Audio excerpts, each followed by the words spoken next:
palihog. Kining word nga mana, unsa ni siya, Pastor? Okay.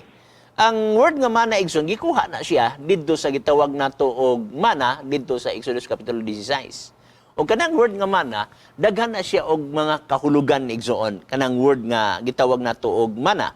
Gani nag-refer usab na siya sa 12 tribes of Israel kana makita nimo sulod sa temple, no? Labi na sa gisgutan sa Exodus kapitulo 25 na diya ang tanan og sa Hebreo ng kapitulo 9 na diya tanan nga dito sa sanctuary, kung musulod ka sa sanctuaryo, okay? Makita nimo ang altar.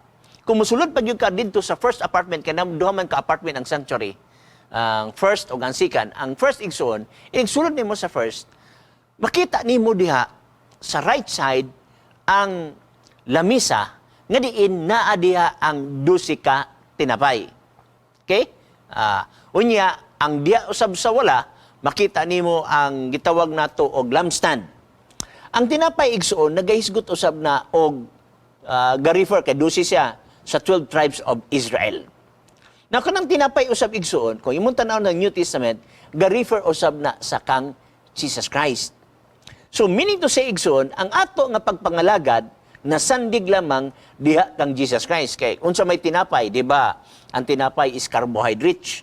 Unya ang carbohydrates is gahatag ng energy. Pag ingon ni Jesus Christ nga ako ang tinapay nga minaog gikan sa langit, naay energy diha.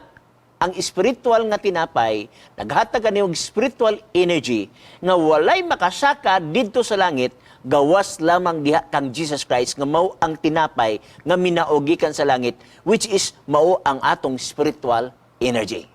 Okay? Go ahead, John.